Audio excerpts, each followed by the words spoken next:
exciting title fights in every division.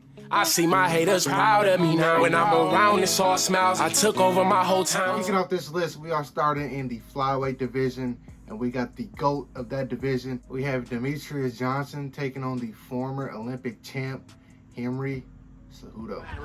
Again, the knee. Oh, beautiful elbow. And again, with the knee to the body. Those knees are coming out of nowhere. He stunned him. He's in big trouble early. Great Muay Thai to the body. Trying to finish it. It is all over. This was just one of his many finishes in the division. I mean, the record holder of title defenses in the UFC overall is insane. What do you guys feel about this one? First round finish. Can't be too more impressive than that. Following that fight, we have bad blood between Mr. Cody Garbrandt versus TJ Dillashaw. Cody Garbrandt was coming off of a flawless win over one of the greatest in 135-pound history in Dominic Cruz. And TJ Dillashaw was coming back. He said he wanted that strap back, and it was a very fun fight. TJ Dillashaw somehow survived being dropped, which was absolutely insane. I thought he was gonna be out. I thought he was gonna be out of it. I thought Cody Garbrandt was gonna come out in the second round, guns blazing, get him out of there real quick. But this is why we watch the UFC. This is why we watch the sport. And TJ Dillashaw, he shocked the world. They doing that? I don't even think it's personal. I bet if they met you, they'd be nice. Yeah. Oh! He's there! Breaks down! Dillashaw trying to finish this fight! Cody! Wow! TJ Dillashaw has done it! I don't know if shock the world would be the right word for that, but he proved that he's still one of the elite guys in the division. What do you guys think about this one? Let me know who you guys would have picked for the 135-pound bantamweight division. In the featherweight division, this might be a tad bit of recency bias, but it is one of the cooler knockouts, or I don't want to say cooler, but one of the more prolific knockouts that I've seen recently. And yeah, we got Alexander Volkanovski versus Ilia Topuria. Ilia Topuria was an absolute rising superstar coming into this fight, undefeated. Alexander Volkanovski was coming back down from 155 after his second attempt to be a double champion against Islam Makhachev, getting knocked out. I think he came back too fast, but that's not to take away from Ilia's performance, and this knockout was absolutely beautiful. Here's another jab. Snapped it off beautifully there. Oh, good shots. Oh!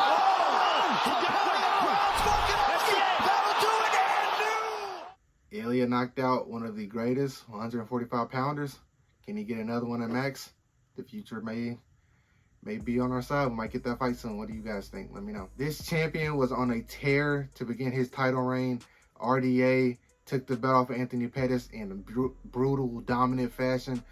That's one of those fights that I believe was close to being a shutout. And after that performance, he followed up with a first-round finish over Donald Cerrone, which a lot of people say Donald Cerrone didn't show up for big fights, but it is what it is. He was on his track to be one of the most dominant 155ers until he ran into the Underground King. Righty from Eddie. What is keeping the champ up? Uppercuts. Herb gets step in. That is it. Eddie Alvarez was able to fulfill his dream as the best in the world. People don't see Bellator as equal footing, which makes a lot of sense, but he was able to take the title off of RDA in the first round. Fantastic fight on his part. What do you guys think about this? Who would y'all put at the lightweight division? Coming in our welterweight, we have somebody who had to come back to the UFC to gain a UFC title. We have Mr. Robbie Ruthless Lawler. He was really good. I mean, his title fights with Roy McDonald alone belong in the Hall of Fame. He's right there behind it. I mean, those fights was absolute classics, but this isn't about his win in the title. This is about the wrestler that he met out of Missouri and how he was the chosen one.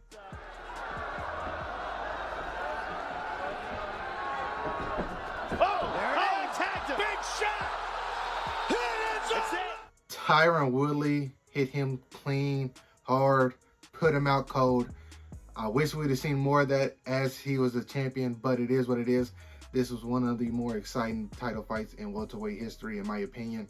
Round 1 knockout, clean, no debate, undisputed. In the middleweight division, we have Chris, the All-American Weidman. After he took the belt off one of the GOATs of the sport in Anderson Silva, he defeated Lyoto Machida. He was able to finish Vitor Belfort. I mean, he was on an absolute tear. People were saying that he's the next one at 185 to make a real run. Yeah, Anderson Silva's chances at being the GOAT in that division until he ran up against a California man named Luke Rockhold. This is a terrible position. This may be it. Rockhold continuing to punish Weidman. That's it. It is all over. Luke Rockhold is the new. Luke Rockhold was on an absolute tear going into that fight, finishing Lyoto Machida, finishing Michael Bisping. It was his time at that point, and him taking that title in emphatic fashion like the way he did was really exciting. Who would you guys have put here at 185? Obviously, you could probably put Anderson Silva versus, was it Rich Franklin? I think he took the title off of Rich Franklin. You could put that on here too. I wouldn't be too excited. Too mad about it. Might make a part 2. There's a lot of really exciting title fights. Let me know. In the light heavyweight division, I'm digging a little back into the past. I am going to take Chuck the Iceman Liddell in our rematch versus Rampage Jackson. And he used it to knock out Kevin Randleman. Good left hook to the bottom.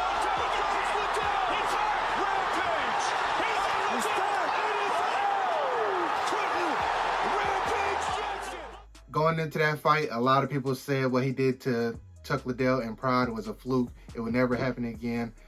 Chuck Liddell is just a better fighter. The rematch came. Rampage Jackson showed he's the better fighter. He carries more power. He has the number on Chuck Liddell, and he was the champion that got. I would say he was the champion, like him, Rashad Evans, Shogun Rua. Those champions are the champions that I grew up watching. That's the era that I grew up in watching. That's my favorite era that the UFC has ever had. But what did you guys think about that fight? What fight for the light heavyweight division would y'all put in that? Let me know. In the heavyweight division, another fun fight, another really fun fight. I am taking the boogeyman Cain Velasquez versus Fabricio Werdum. And by Fabricio. And Cain swollen and bloody. We've never seen Cain look like that. Guillotine. Let him lock it in. Can he get it? He stopped it. It is all over. Going into that fight, not too many people gave Fabricio Werdum a chance against the reigning champion and Cain Velasquez. They thought him being at altitude, it doesn't matter. Cain Velasquez gets it done early. That was the complete opposite of what happened. First round, fine. I mean, they traded. Second round, Cain looked gassed. It was bad. Third round, I mean, it was just a formality at that point. He tried to charge for it. He ran right into that guillotine. It was pretty bad.